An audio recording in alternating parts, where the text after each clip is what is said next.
So don't waste too much time. I know it next week and following week you Yeah. have final exams, right? Yeah. So just put together something very short and yeah.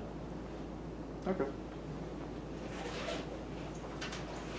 Grading is very fun when everyone has the same answer. Yeah. You have tablets, so it's easy for me. I have to write like this mouse, computer mouse. Oh, okay. Yeah, it's very difficult for me to give a comment over there. Oh yeah, all my comments are kind of the same. Because they put it all in Yeah. like 3 different documents. I'm like, Yeah. please include all in the same file. Yeah. So any questions from previous class? So these are mostly give some flavor for you, right? You guys have to. I think what I find is one day when you go and start using these techniques Yes. or equipment, then you will, We'll have questions. yeah, remember, okay, we discussed this, so. I have a lot of questions, but Yeah. like I don't think I'm ready to formulate them into words yet. Okay. Um, I'm pretty sure everybody will have a lot of questions, right? So that's talking too many things, yeah. yeah, But basically you get the basic idea, right? That's yeah, what yeah, I- yeah, yeah. It's, about, yeah, it's just a lot of information and, Right. and nothing to connect it to yet.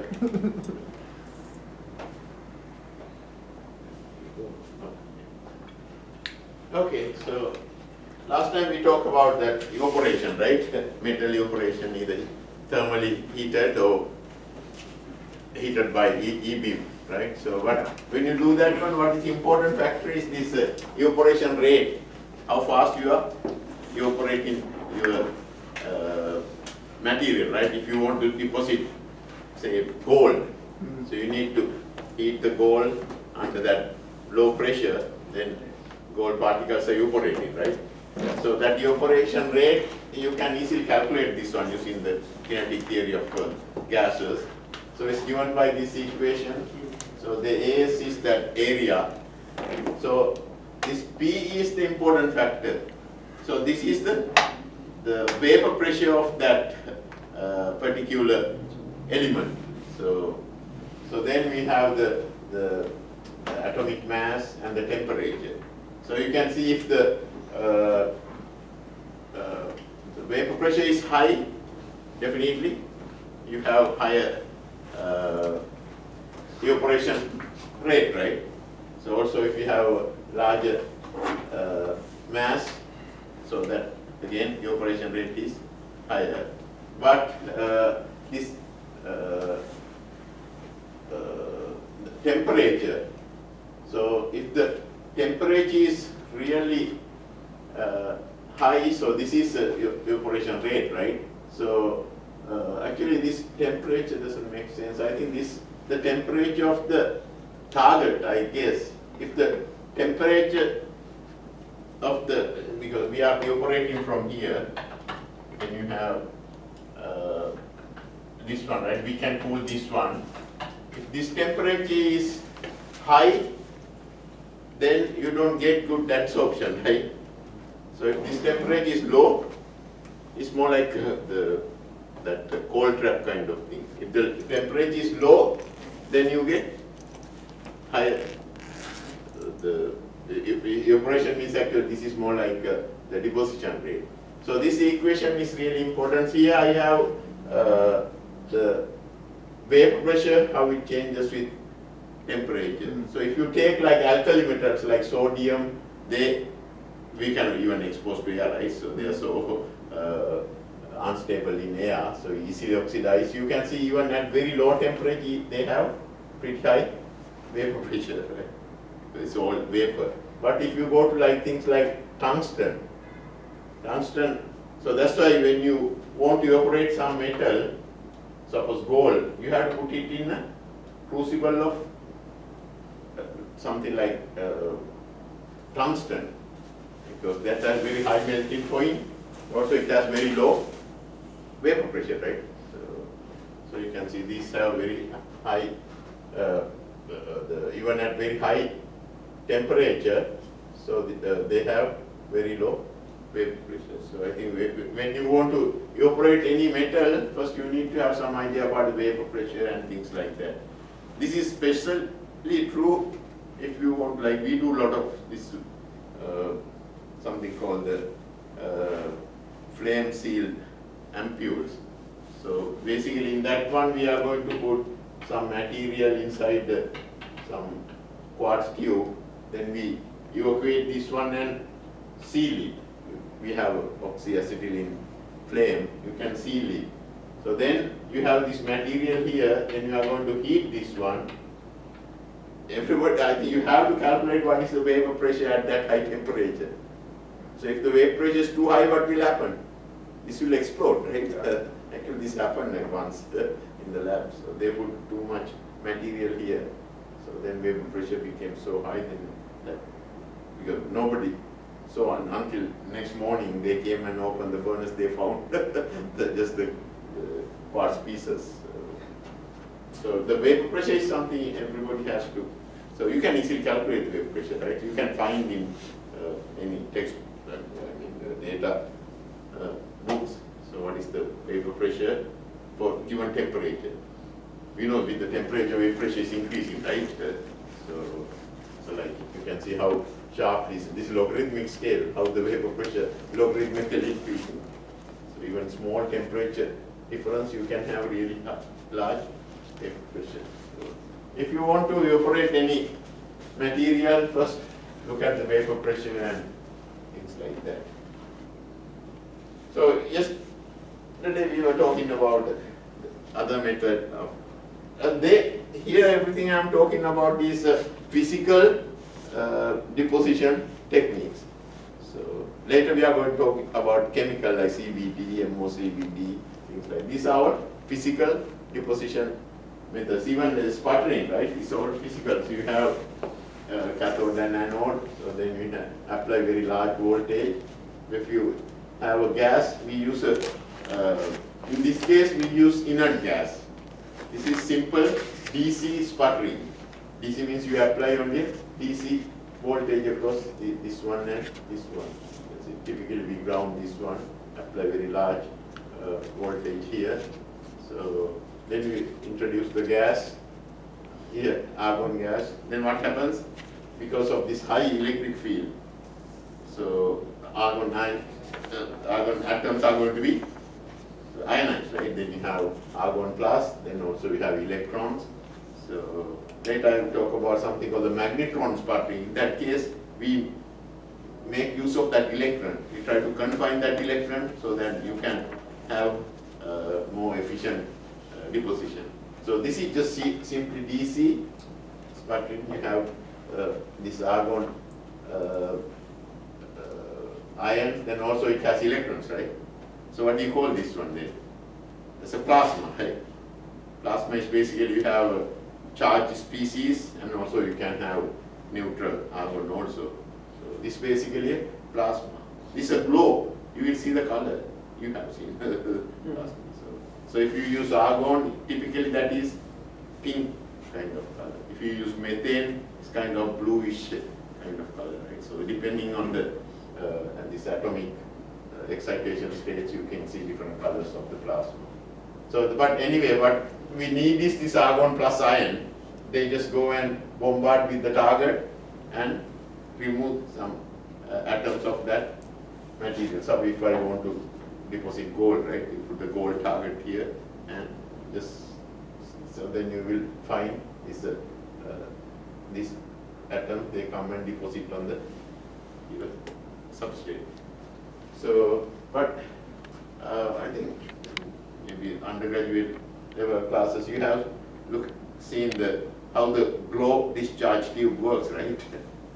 So typically if you apply some high voltage, they have different regions of this discharge, right? So even same thing happens in this one also. If you look at this one, so this is where I apply the voltage where the target is, where this is grounded, this is a negative voltage. So that's what we call the cathode. So you usually see glow very closer to that cathode. Then you see almost like region that doesn't have any plasma. We call this dark space or the sheath. So in discharge tube we have seen this field and things like that, different regions. So in this region, actually, your the electric field is almost zero because there's no voltage difference between. So you have So here, so then just look at this way. You have this globe region here. So we call this a cathode globe. That is adjacent to the cathode. Then you have an area that doesn't have any the plasma. It's more like a dark kind of region, right? So then you have very uniform. The plasma we call this a negative globe. So again you have some region where you don't have that plasma, we call another sheet. You will see sheet at the anode side, that's where your wafer is. That's good thing, right? Because you don't have any damage to the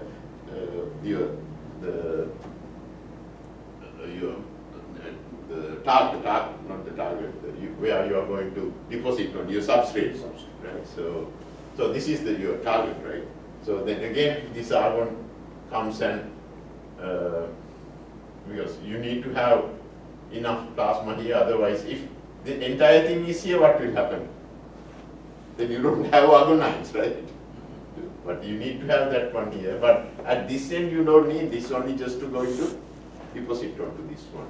So you can see if you look at the voltage, so in this region, actually your electric field is pretty much zero.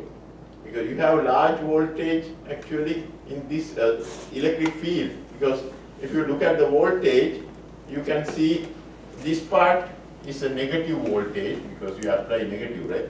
It's a negative, that this one. Then over this region, you have this voltage is negatively decreasing. Then the voltage becomes zero at this point. So then starting to have uniform voltage throughout this plasma.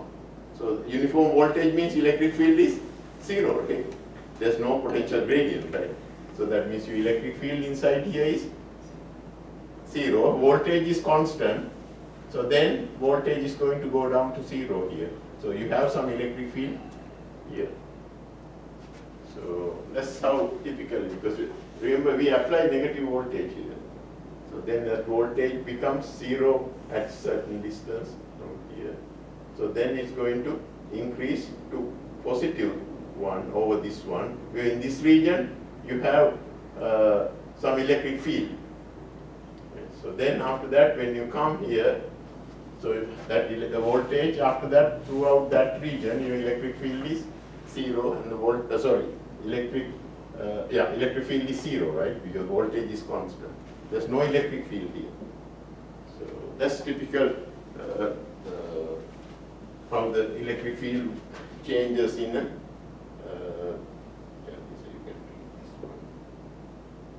so here, if you look at that first region, you can see this is where the target. So in that sheath region, you don't have any electric field is non-zero. But when you go to the entire plasma region, that electric field is almost zero. But in that region, you have a lot of these. Why is electric field zero? Because you have pretty much same number of argon ions and electrons, right? So that makes it kind of neutral. So that's why. But it has good flux of these charges. So that is simply DC sputtering. You can see what exactly happening here. So this is very important. So you have here, if you look at these argon ions. So then you have electrons. So once you make argon ionized, so then these argon ions come and, so this is aluminum target. You remove aluminum atom, right? These are not the charged ones, right? Aluminum atoms comes here, they come and deposit on your substrate. Then also these argon ions, they can combine with these electrons, right? So then what happens? They will make argon, neutral argon. So that can also happen here. So this argon ion combined with this electron. So then also this electron can, if you have any oxygen molecule or something, they can ionize that. So a lot of reactions can happen, but eventually what we need is this argon ion dislodging this aluminum. Those aluminum atoms should deposit on the substrate. That's the basic idea, right? But in the process you can have argon ion coming and even combine with electron and making a neutral argon, and so many processes are happening. Plasmas are very complicated processes. Actually in this picture you will see that one, right? Here argon ion coming here, then with this electron is becoming argon 0, that's a neutral one, right? So then in the process this aluminum atom is coming out. You can try to understand this. Yeah, actually here is. So then I think what is important here is something called the yield. How much the material can be deposited, right? That yield is defined as for given number of incoming argon ion, how many atoms can be removed, right? That gives you a good yield. So that's the number of ejected, say, aluminum atoms with respect to how many incoming argon ions, right? For small number of incoming ions, if you get more, that means you have better yield, right? So typically yield can be as high as 30. So you can see different metals, how the yield. So you can get very good yield for like gold. That's why I think gold deposition is very easy to do with the sputtering system. Things like silicon, these are very difficult to do.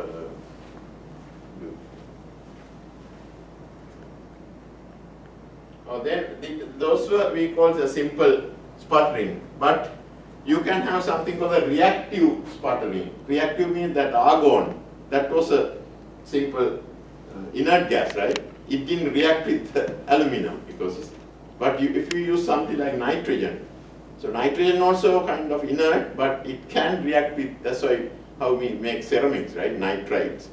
So suppose if I use titanium target, so I want to deposit, say, titanium nitride.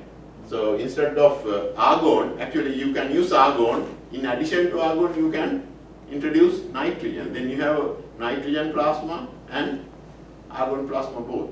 So then nitrogen, it has, this nitrogen becomes ionized. So then you have electrons out there. So, but this titanium will then react with nitrogen, right? But argon doesn't react with, it's an inert gas, but nitrogen can react, then eventually it can make titanium nitride. So you can use this, that's why they are called reactive sputter. Previous one is just inert, right? It's a just, so this is also very common technique. So then says something called the RF sputtering. So RF means radio frequency. Typically we are actually like in your system you are using like 13.6 megahertz, right? So that kind of sputtering. So only thing is, instead of putting, remember previously same thing, we had the grounded here. Here we apply negative high voltage, right? Negative 1000. Here instead of that DC we are going to apply RF, like say megahertz RF power. But whenever you use any RF, you have to make sure your power you are providing here. So everything is given to this target. So RF signals there can easily get reflected. So if you put some power here, a lot of power will also reflect back. So for that you have to use something called the matching, impedance matching network. So that has these capacitors and inductors. So this automatically you can tune it. So that means it will tune that impedance to maximize the input power or reduce the return power or reflected power. So that's automatic. In our system we have matching network, right? So that this is very important. Whenever you use a RF generator, you have to have that separate box. It's a very simple thing. It's just rotating inductor and capacitor to adjust that power. So it's very important to have this. That means you give the maximum power to your target. So the same thing. Then you have electric field. Then it will ionize your gas. So then that's the same thing. Right? So because RF is useful when you want to deposit something non-conductive, like non-metallic material. Because if you want to use a metallic material, DC is fine, right? But if you have something non-conducting, so then DC you cannot make a contact here, right? So in that case, you can use the RF sputtering. I can explain that one little. That's a little bit more. So, but if you use the RF sputtering, that profile is little bit different. So if you have this target and your substrate, this is your target, this is your substrate. If they are in same area, like if they have similar areas, actually your profile is something like this. So it's pretty much symmetric, but if they are unequal, say suppose target is like this, your substrate is something like smaller substrate, something like this, areas are different, right? Then you can have very different, just like before. You will have that like negative flow region and positive this cathode flow region, so you don't get exactly this zero here. So that depends on that. So there are some issues, so they are not that critical.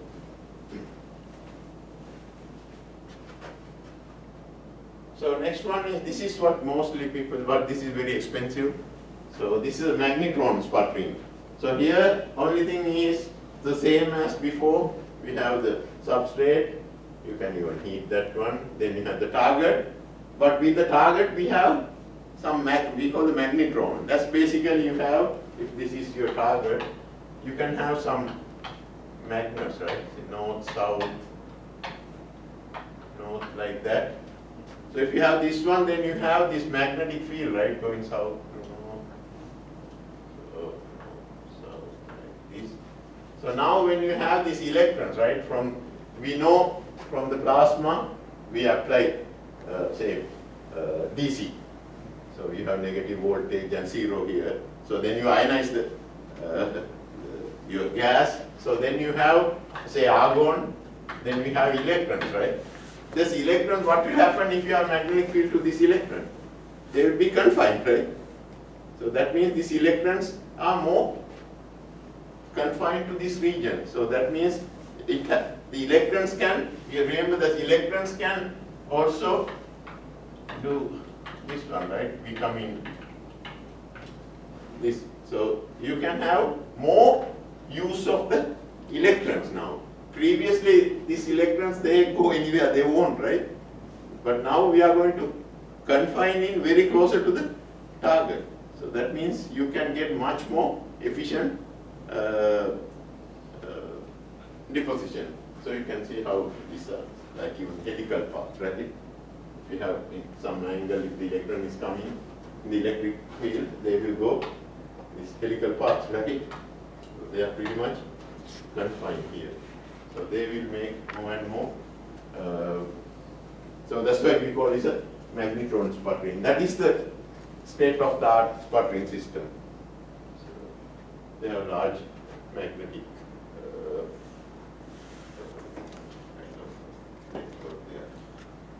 okay, these are. Where might you find one of those?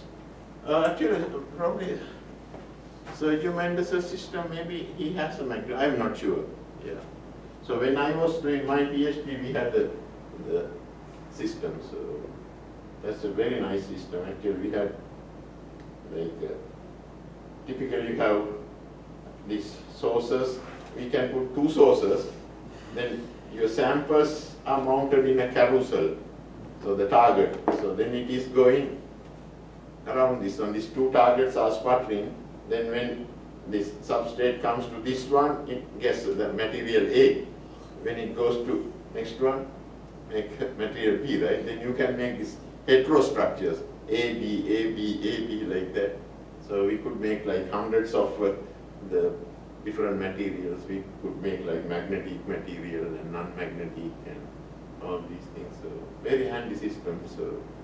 So all these things you can have many things, right? If I want to make a like alloy, suppose if I want to make something, say like let's say something, so gallium arsenide or something. So that's not some AAB, some alloy.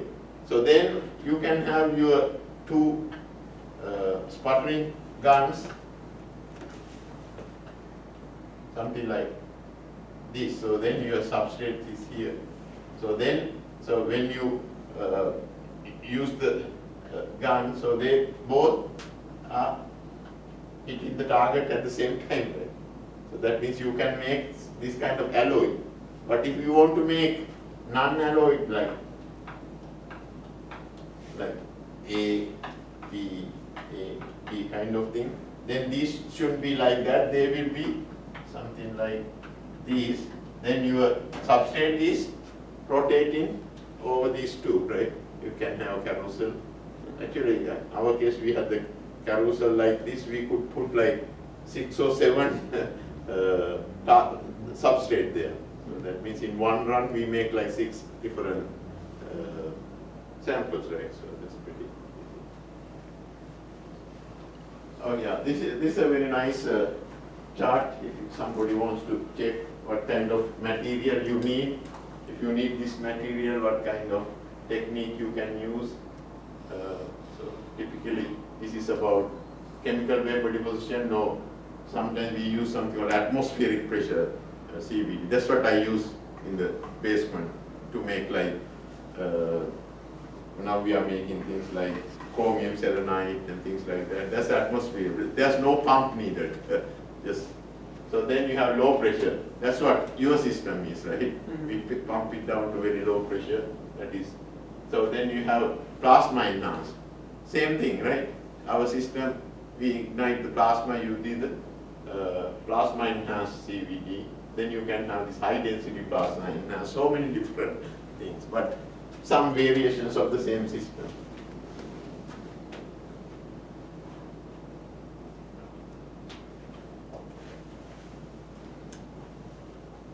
Next.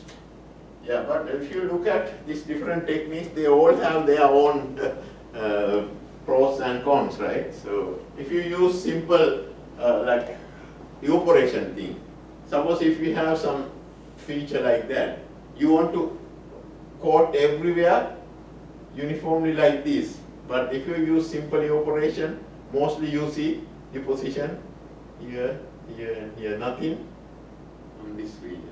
But if you use like sputtering, you actually get like this, but still there are some empty areas here. But if you use the CVD technique, it, I think, covers pretty much the entire thing, because it's a vapor, right? So direct the chemical species, so they can easily access the core. So these are some of the, because most of the time you don't need to do this one. If you have a flat surface, you don't have anything like that, right? So then this, it works perfectly fine, both of these. If you have some features, because sometimes we make some features like this, right? And also we need to then deposit all over here. Then in that case, this might not be the ideal thing, right?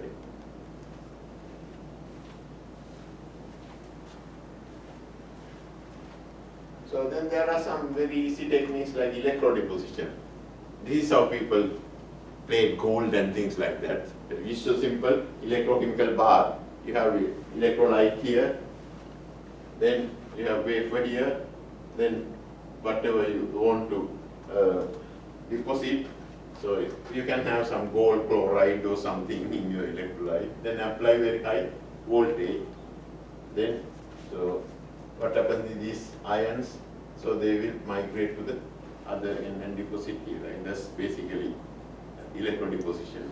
So we use this technique to grow things like cadmium selenide, cadmium telluride, cadmium sulfide. So very simple thing, right? You put the salt here, is a liquid, then put your 2 electrodes, apply a voltage.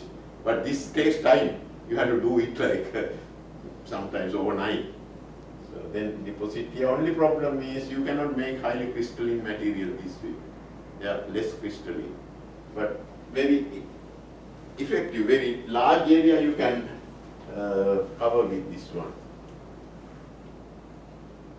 So the CVD, so this is the basic, any CVD system what you have. You have a furnace, then you have gas supply system, right? You may have several gas inlets. So each gas inlet is going to something called the mass flow control, right? Mass flow control means it will tell you what's the flow rate. So usually they are given by this number, SCCM. This is like standard cubic centimeter per minute, right? So how much you can adjust that one, like you can do like 5 SCCM or 100 SCCM. Once you set, then if you connect to your gas cylinder, it will flow whatever that rate you need. So then out, so this is a low pressure CVD, then you have to pump it, right? Vacuum system. So then what happens to the exhaust? So if we just put it to the fume hood, right? Yeah, the fume hood. But sometimes if we have flammable gases like that, so what we used to do is you just light it. So that means when it comes out, it just burns, so it doesn't get back to the fume hood. But it's a small amounts coming, right? So we just put a Bunsen burner at the end, so it just burns. So that's what they show is here. Interesting. Some exhaust here. So that's typical CVD system, very standard. You just need a reactor, just a quartz tube. You need a furnace to heat it and some connections, right? But you have to make sure they are highly vacuum tight. There's no leaks, right? So that's something. So this is low pressure, but you can do atmospheric pressure without pump. So some materials grow much better with the APCV, that the atmospheric pressure CVD. Some things you need the high vacuum, like graphene, those things we need the carbon nanotubes. They are all low pressure. I saw the helium leak detector Yeah. whenever I went there. Yeah. Maybe we'll use that one sometimes. Okay, do we have the helium? Helium, yeah, so that's a downstairs lab we have. Actually, next to that one, that was helium sitting on the cart. Oh, okay. Yeah, that was sitting there for all this time. Right? Yeah, and I never never read what was the label on it, I Yeah. guess. So this is low pressure CVD that we were talking about. Yeah. So it's furnace, you don't need the 3-zone furnace. 3-zone means each zone you can individually you can control the temperature. So this part say 200 degree, this part 800 degree, this part say 300 degree. Then they have a lot of control, right? So, but they are more expensive. But you can have. How would that, if it's like an open area, Yeah. how would it not just leak over? Yeah, and actually, equilibrate? it's not like, yeah, that's a good question. Like if you have, so if this is your 3 regions, right? So basically, this is one coil, this is separate coil, and this is separate coil. We put the current into this region separately. If you have a single zone furnace, only one coil, right? So, but when you do this one, always suppose if I set this to 800, this is 200, say this is 300, you will never get like, if you plot this one, it's not like this is 800, then immediately this goes to 200, right? Yeah. So this goes to 300. It doesn't happen. There's a big I think, spread of temperatures from here to here. So actually what we find is if you set this one to 200 with this one 800, it's definitely go to like 230, 40. Yeah. Yeah, that's you cannot control that way. Probably the bigger the furnace, the less that spillover. Yes, yeah. But if in this case, any furnace, if you, even single zone furnace, right? If you set this one for 800, so maybe if I plot your this distance versus your temperature, maybe in this region it might be uniform temperature, but when you go to the end of the furnace, actually you will find it is going down. So when you far away, it's room temperature, right? So, but here also you will see some drop. So actually sometimes if I don't have a 3-zone furnace, I can make use of this one. You just first calibrate this one, then we know what is the temperature here and what is the temperature here. I can make use of that one. Sometimes people use that one. If you are not very rich with the 3-zone furnace, right? Yeah. Yeah. Single-zone furnace is good enough. So yeah, nothing. If I have time, I can. Because this temperature controlling also very important, right? So how do you control this temperature for any system, high temperatures? So you need to have, suppose, so this is the coil, right? So what I do is I just apply some current to this one. So if I just directly plug in this one to AC, what will happen? It just gives 110 volt, right? Then it just doesn't control at all. What we do is we connect this one to a some temperature controller. You don't directly connect this one. You have some kind of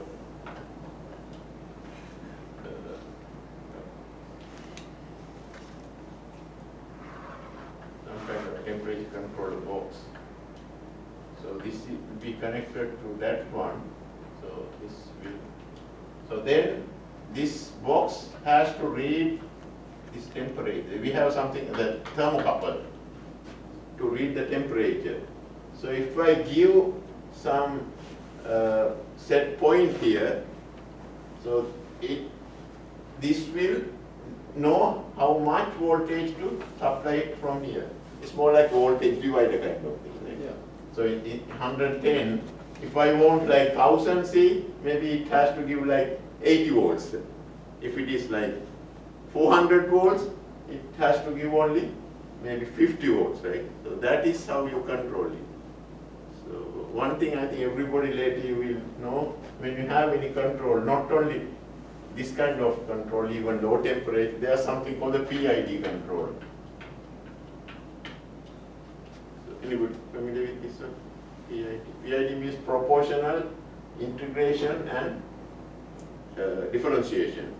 So this means, this is very important. So any temperature, pressure, anything you can do this one. This means, suppose I am here, right? So this is my target value. So this is where I am now. So suppose I am at room temperature. Just talk about on the temperature right now. But this can be used for other things. I want to set this one to say 500. So then when I apply this one, so that it will, depending on this set point, this is called the set point. This is the current value, right? If the set point and your current value is very different, it has to put more power, right? So that's what the proportional means. So now suppose if I come to this place, now from here to here, this is my target, right? Now you are very close. That means your power should be much lower, right? So initially you put like 100% power. So when you get closer and closer, your power will go down, right? So that's why the P means in PID. So then when it, if you, as a function of time, if I do initially suppose here, then it is going like that, do you expect it to just go here immediately? It will never do that, right? It will go maybe, sometimes go up, then it has to come down, but it doesn't come here, it will come like that. Then again it will go like that, like this. Eventually it will come to this one, right? It takes time to do that one. So how much it has to go through that one can be adjusted by this integration one. So then the differentiation will tell you how fast from here to here it will reach there. So one is how this plus minus, how much this changes. The next one integration tells you, so how many cycles you need to do this one to get it here. So this all can be, these are all the parameters you have to input if you have this temperature controller. PID, proportional integration and differentiation. This, you will see this kind of thing in many instruments, not just furnaces and cryostats and everything. Okay, so that's some details. This is some vapor phase epitaxy. Epitaxy, everybody knows what epitaxy means. Epitaxial growth means suppose if you have a substrate, it has certain crystal structure, right? Epitaxy means your deposited material can be perfectly matching to that, at least not perfectly, I mean close enough. Because there's something called the lattice mismatch, if it doesn't really do that one. Also epitaxy can be different epitaxy. There's something called the homoepitaxy. That means if I want to grow gallium arsenide, I have to grow on gallium arsenide substrate.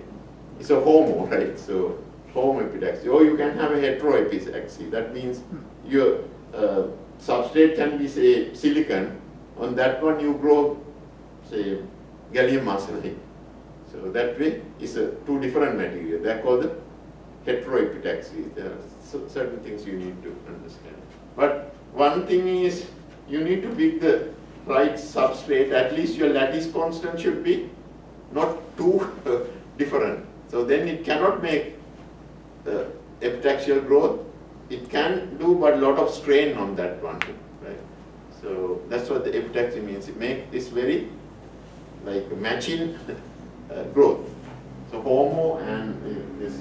If you read this epitaxy, you will find homoepitaxy. That means A on A, right? Or A on A. Then hetero epitaxy means A on B substrate. Then the lattice mismatch. That is very important. Everybody knows the lattice constant, right? If you have crystal, what is the separation between two lattice points? Lattice mismatch. So here, this is vapor phase epitaxy. Basically, you introduce gas here, then you pump it outside, then you use some kind of heating coil to heat. You can have a quartz tube and have some so inductive heating. Everybody familiar? That's basically, if you have a copper coil, if you apply some AC, say RF signal, what will happen? You have the magnetic field inside of the inductor. Yeah, so then also it will, because of these collisions and everything, if you put some material here, you can melt it very easily. This becomes red hot, right? That's what called the inductive heating. So because with these furnaces, you cannot get typical furnaces, you can only heat to like 1200 C if you use this tungsten coil. But if you want to go to little like 2000 or something, you can use silicon carbide rods. So, but if you want to go to much more higher temperature, use the inductive. So that's very simple. Just take a copper tube and just make a coil from that one and just connect the two. What you have, that RF generator, you just connect it here. Yeah. So then you will see, but you have to pass water through this one, otherwise the tubes get hot, right? Yeah.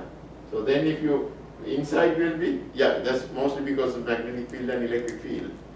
So you have really high temperature. If you put a piece of copper, immediately it will melt. So that's what this inductive heating coil. So you can get to really high temperatures without any problem.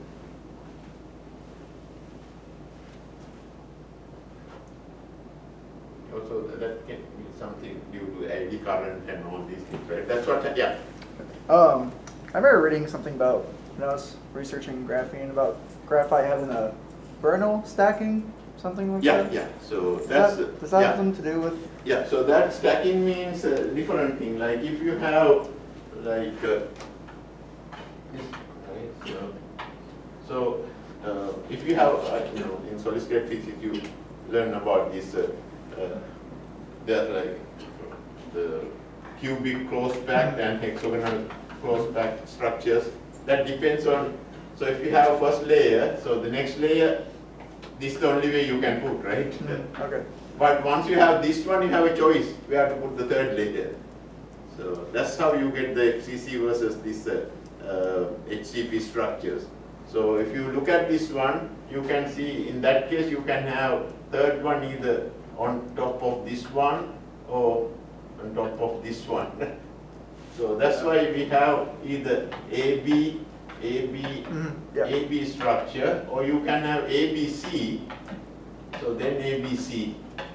Yeah. So that's how they stack. So just take bunch of orange and pack it. Yeah. So once you put the first layer, second layer you can only put only one way, right? But third layer you have a choice. We have to put that one. That's how the ABC and AB structure comes. Okay. I Yeah. just came up. So next thing I want to talk about is atomic layer deposition. This is a very neat technique, but it's very slow process. Mostly you can use this one to, this also we have a machine next to our lab in the other, ours is 308, right? Or 307.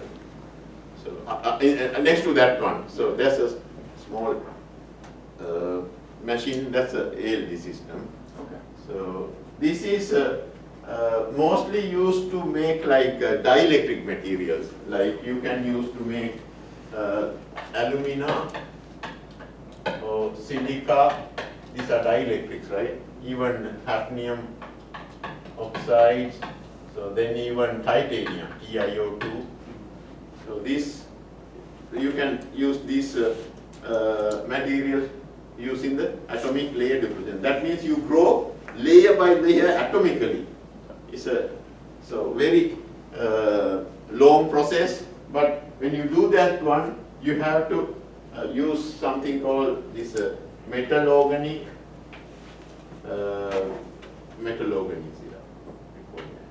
organometallic compounds. Yeah. Organometallic means you have a metal with this ligands attached to that metal, right? If you take trimethyl gallium, so gallium is the metal. It has this the functional group, so we call this the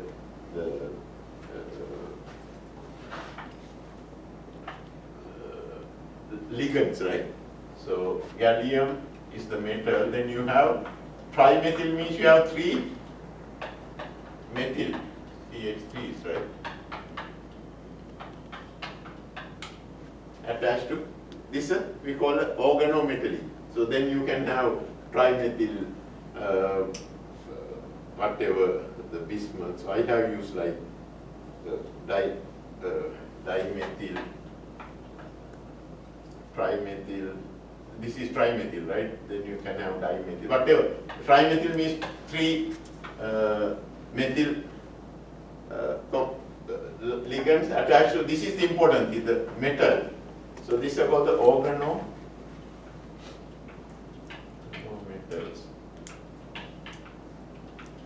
So you have to use this organometal. Suppose if I want to make aluminum, this one, you have to find the organometallic compound for this alumina.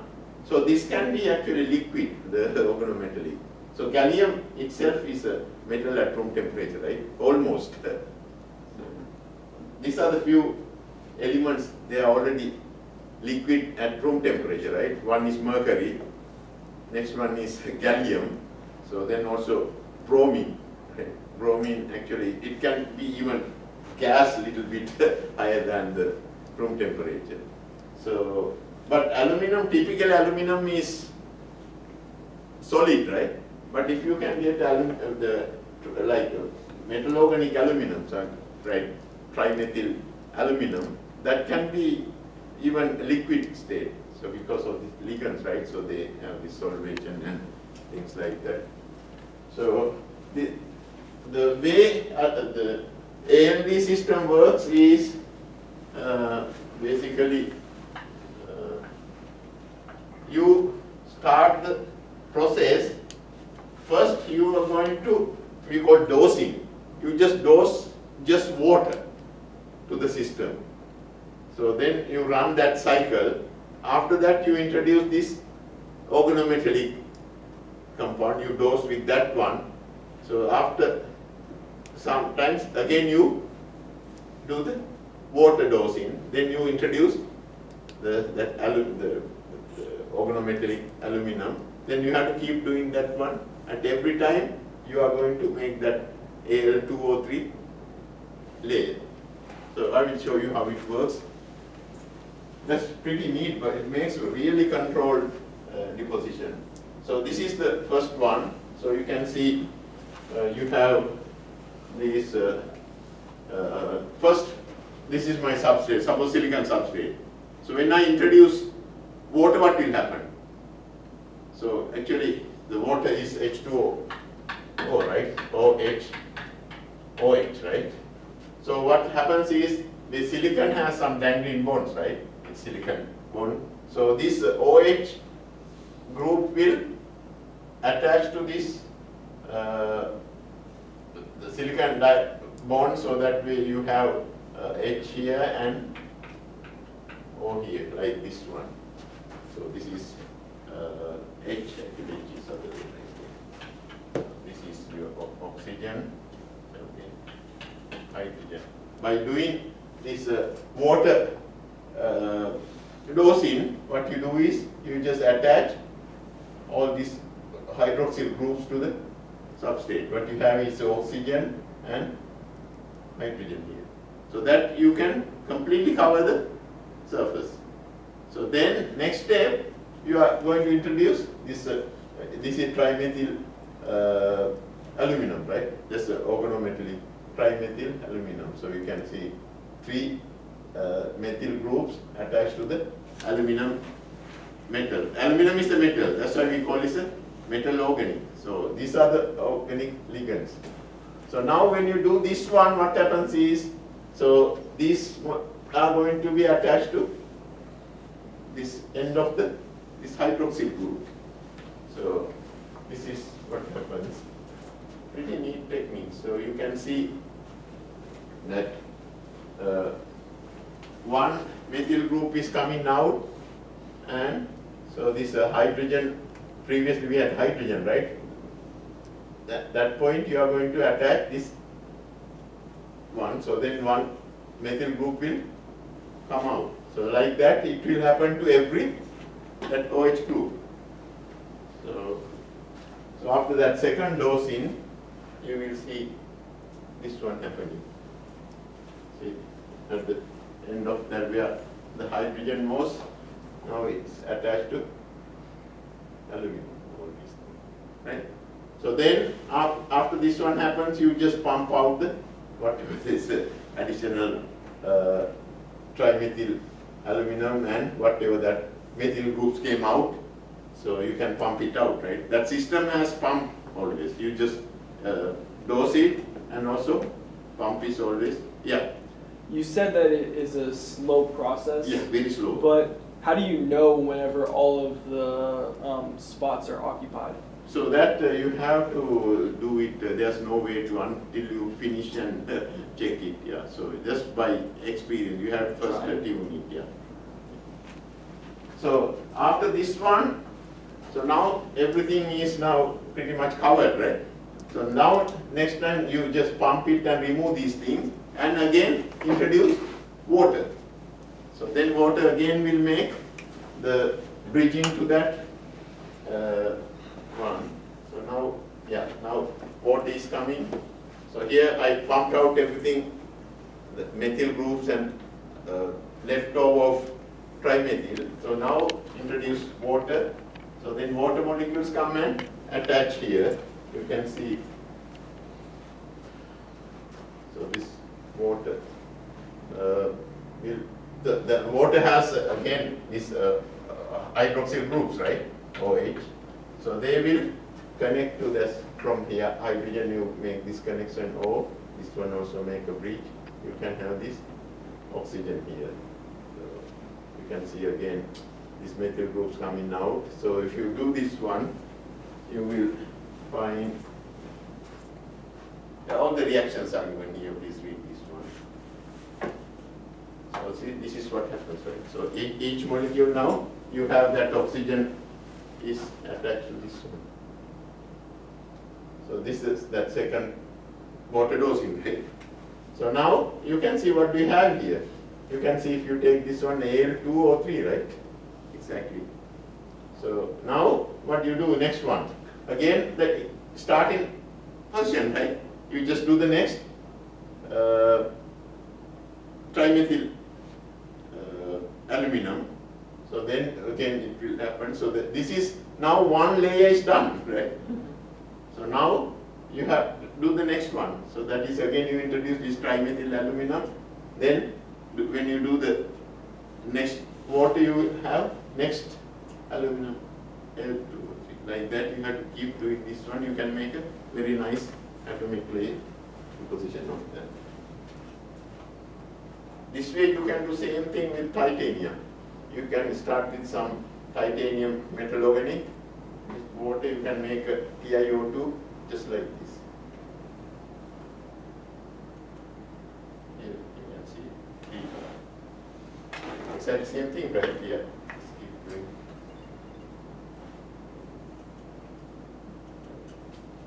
So this is how the system is. So this is kind of system we have in that room. So here you can see the previous one. What you have is these precursors, right? The trimethyl aluminum and water. So one has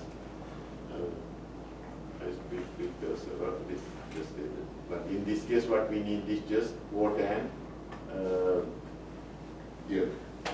metal organic material.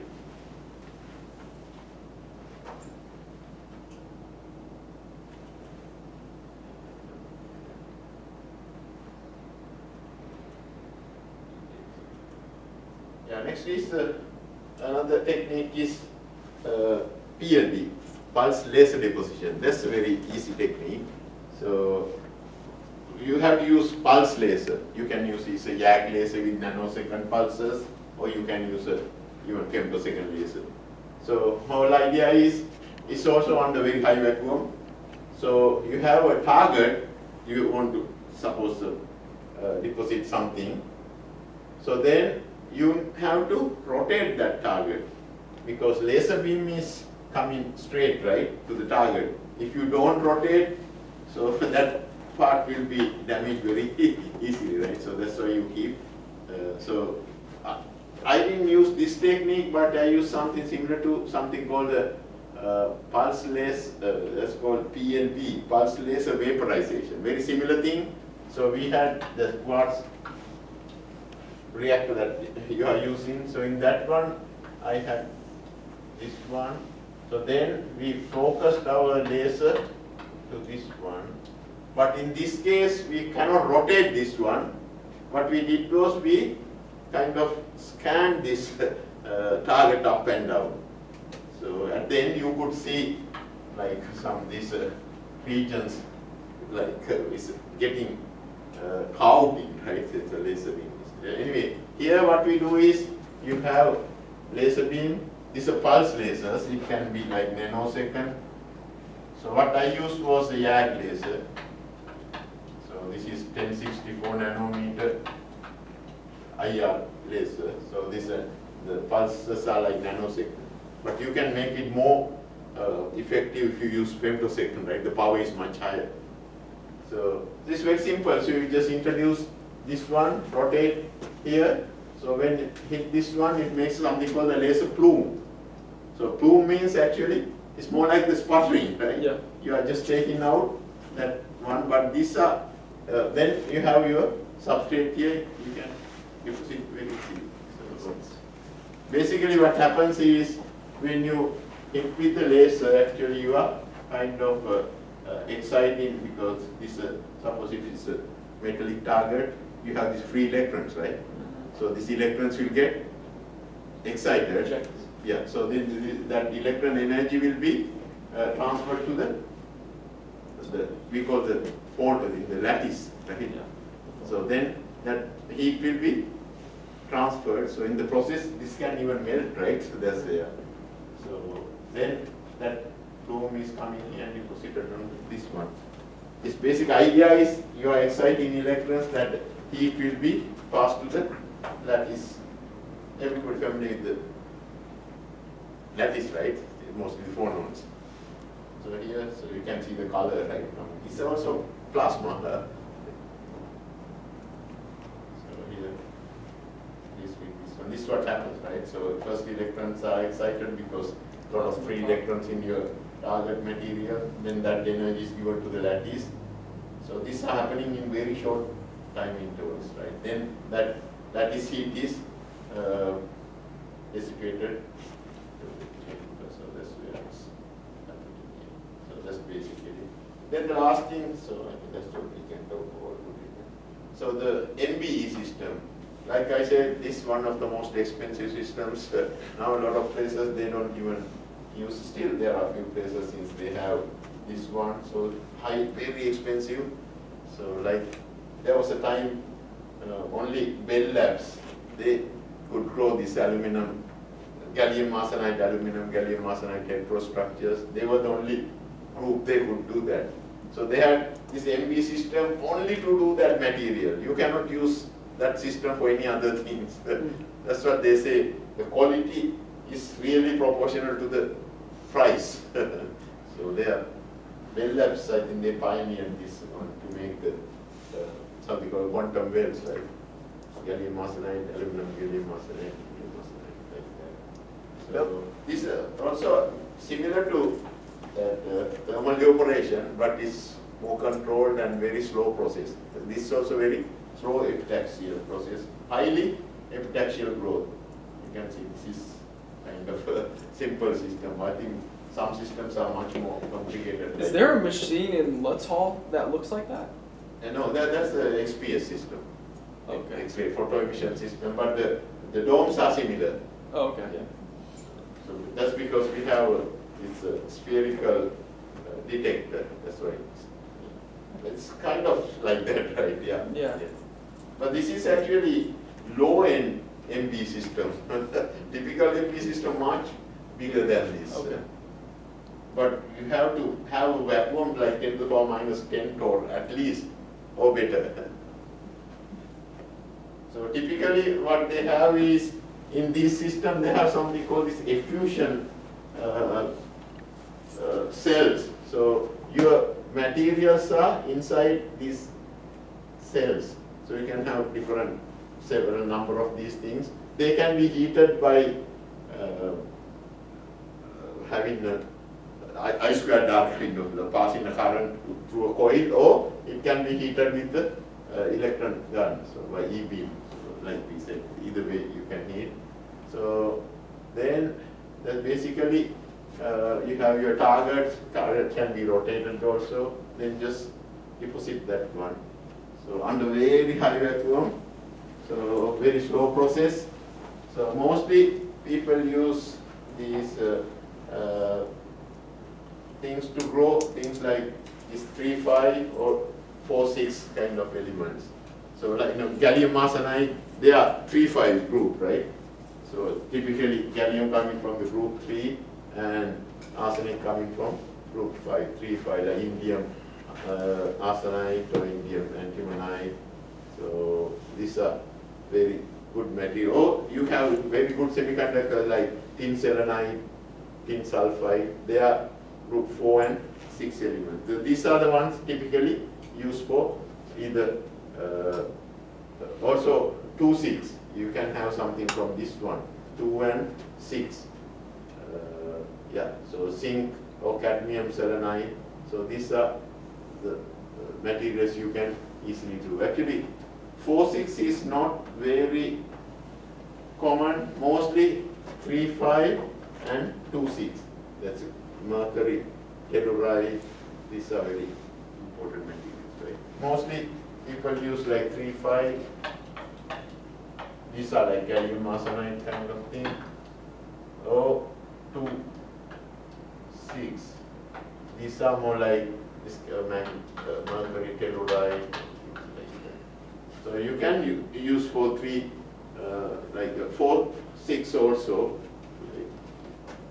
The tin selenide kind of thing, but that's not. I think these are the mostly MB systems are used for. Mostly gallium arsenide and aluminum gallium arsenide, right? 3, 5 and 2, 6. So these are some of the. So this is what that diffusion cell. That's nothing. That's simply you can see your material is inside this the holder here. So that can be this kind of conical one or cylindrical one or whatever the shape. So then you have passed your currents through this one. That since it is getting hot, you have to have some water cooling coil here. Actually, here is the real picture of that one. So you can see your. This is more like that crucible, right? So, but heated by mostly either by having some coil, or you can have some E-beam to heat this one. Then this will be evaporated. Suppose if you have gallium, you can make gallium metal or whatever the material. These are the diffusion cells. So this is how that the epitaxial thing works, right? It's a very slow process, right? If I have some nice wafer that has similar lattice constants as the say gallium arsenide, so then you will see you have these are all no ionization, right? All the molecules or atoms, right? So they just come this mostly individual atoms, right? They come and just epitaxially they because you have this. Remember when I said when it deposit onto a substrate, there's a diffusion barrier, right? Depending on the diffusion barrier, whether it move forward or just deposit there. Sometimes they find some preferable place to deposit. But like I said, there are so many things: absorption sites, migration. So then also it's very important whether how they are going to make, like you don't need this gallium and gallium together, right? You know, gallium, arsenic. So that's very tricky how what you get these, that's how you evaporate things, right? I don't have any experience doing MBE. So like I said, these are the mechanisms, right? It can have diffusion, this is a barrier for the diffusion, then you have a barrier for the evaporation, and all these things should be considered when you do this. Okay, so then this is what we already talked about. CVD, like I said, homoepitaxy and heteroepitaxy. So homo means you have the same material on the same substrate, right? Here it's gallium on silicon now. So chemical vapor deposition, basically whole idea is introduce a gas, decompose it, right? So decompose, you have to heat it above its decomposition temperature, right?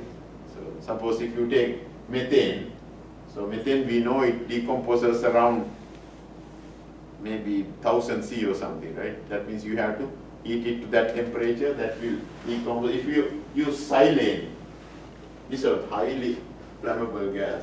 So we have that system, right? Yeah, that was very Yeah, it's a- nerve-wracking because the original open valve, Yeah. it was sealed shut. So Yeah. me and Rachel, we had to change that one out I for a know, new. yeah. This is a really dangerous material, yeah. Yeah. That's why we cannot buy 100% xylene. So you have to get some, it's already diluted in hydrogen. Hydrogen itself is flammable, that's the problem, right? So we cannot use 100% hydrogen. The maximum we can use is like 40% hydrogen. Rest is argon. So xylene also we have like 5%? Oh, I think so. yeah, 5% Very xylene small. in hydrogen. Yeah. So these are highly flammable. So whole idea is CVD, you just heat this one to high temperature, that will decompose silicon and hydrogen, right? So then it will deposit as silicon, or we can do some other reactions, so we can make like silicon nanowires or things like that. So then like silane you can have like arsine, so that is basically arsenic H3. Then you can have phosphine. Remember last time you asked me about how do you dope silicon with phosphorus. The phosphorus is highly unstable, right? But you can use phosphine gas. So you put the silicon substrate and pass phosphine gas and heat it to high temperature. That will decompose this into phosphorus and hydrogen, right? So this phosphorus will get into the dope. So arsine, phosphine, all these gases you can use in the CVD system. So methane, most important, I think, and a common thing, right? If anybody working on carbon material, so methane or acetylene or ethylene, one of these gases, right? So you have either CH4 or C2H2 acetylene or C2H4, right? So you have to use one of these gases. We usually use this one. I think they are because that has more hydrogen for given carbon, right? So if you take one carbon, this has only one hydrogen, right? So that means it's easy to reduce, and there are many reasons to. Yeah, but you can do all these things with the acetylene and ethylene also. So then, like I said, CVD with metal organics, right? There we are using simple gases, right? So if you want carbon, we just use simple, suppose graphene or graphene, we can use methane. So basically you heat it and make carbon and hydrogen, then carbon can be formed in whatever the way, right? So actually if you use simple copper foil, copper and carbon, the miscibility is very low. Miscibility is like anything, right? So if you have gas, if you have this metal, so carbon and copper miscibility is very low, then only thing can happen is that carbon will just diffuse on the silicon that copper substrate. That's how it makes this nice honeycomb graphene structure. But if I use something like iron particles, iron and carbon at high temperature, they mix very extensively. So then what happens is you have this, suppose iron, so this is when you heat, it become melted, so then carbon comes and dissolve into this one, right? So then more carbon comes, they dissolve carbon. So then what happens? So it melts, it becomes saturated, right? So then after saturation, like if you put sugar in water, right? You just keep stirring, you get this salt. At the end, what will happen? It has to precipitate, right? as like sugar. Same thing happened here. The carbon comes and becomes fully saturated. After that, only thing can happen is that carbon has to precipitate. That's how they precipitate, like either nanotubes or whatever. So same thing happens if I use xylene gas.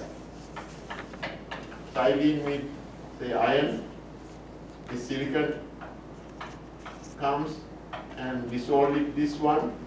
Then after saturation, we call supersaturation, they will grow like we call the nano rods. Yeah. Silicon hard to make tubes, but carbon can make nice tubes, see the multi-volt tubes. So that's why if you use like these iron particles, they can make nanotubes and things like that. If you use like copper, you cannot, because there's no miscibility, so it makes just the coverage, right? So that's it's almost time, I think. But I think that's pretty much. Also, let me quickly go through one more thing. Yeah, so MOCVD, you can see it's very simple thing, right? Everywhere what you have here is metal organic compound, right? And some gases. Yeah. So then you just introduce to the reactor, you heat the reactor and let it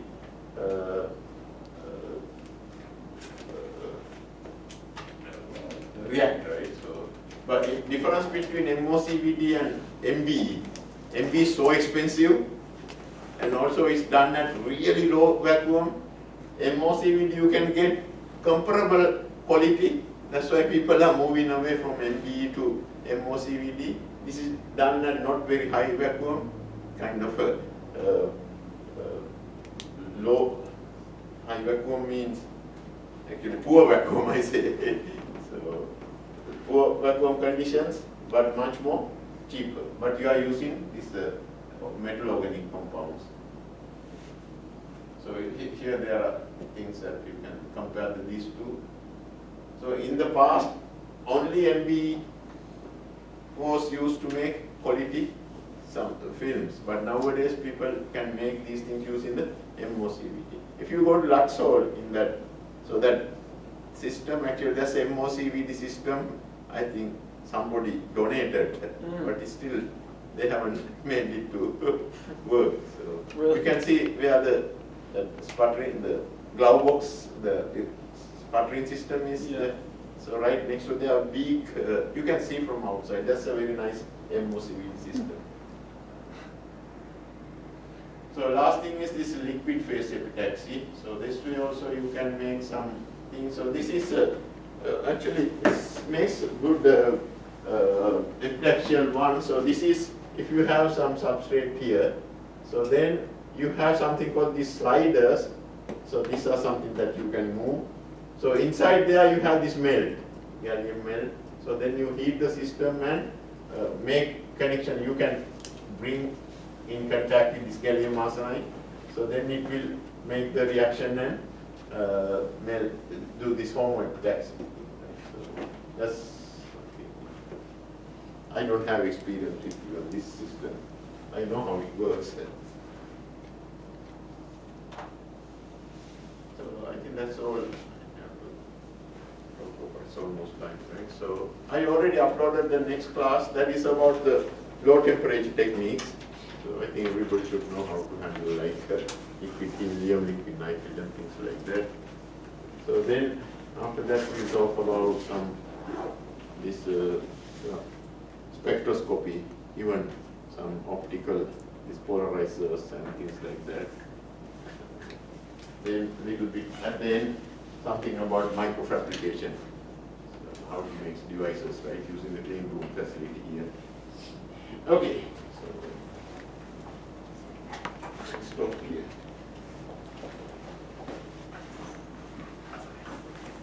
I would encourage you to start thinking about your presentation, right? So with minimal effort, so I don't consider this just for the formality. No, 5 minutes is enough, I think. If I say 5 minutes, definitely you will talk for 10 minutes.